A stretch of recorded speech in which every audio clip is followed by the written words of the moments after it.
সুষমা রান্নাঘরে সবাইকে স্বাগতম। আজ আমরা বানাবো ইলিশ মাছের লেজা দিয়ে লাউ পাতার ভর্তা।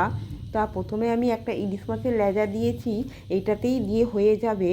তা নুন হলুদ মাখিয়ে নিলাম। এবার লাউ পাতাগুলো রোল করে ঝিরিঝিরি করে কেটে নেব। এটা খেতে অসাধারণ হয়। এইটা দিয়ে করলে এক থালা ভাত খাওয়া হয়ে যায়, আর এর স্বাদ দ্বিগুণ বেড়ে যায়। তার লাউ পাতাগুলো ঝুরু ঝুরু করে কেটে নিয়ে আমি প্রথমে সেদ্ধ করে নেব, ইলিশ মাছটাকে ভেজে নেব। একটু বেশি পরিমাণে তেল দিতে হবে।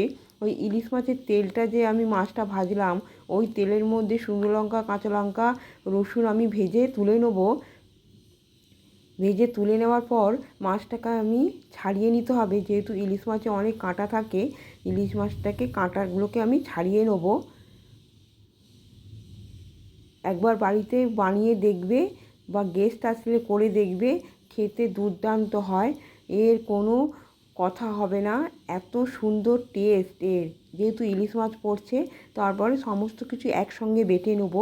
কালো জিরে দিয়ে নুন, হলুদ, লাউ পাতা, ইলিশ মাছ, তারপর রসুন বেটে নিয়েছি। ইলিশ মাছের তেলটা ছিল, তার মধ্যে এই বাটাটা দিয়ে দেবো, দিয়ে ভালো করে ভাজা ভাজা করে নেব। তাহলেই তৈরি হয়ে যাবে ইলিশ মাছের লেজা দিয়ে লাউ পাতা ভর্তা। আজকে এইটুকুই, টাটা।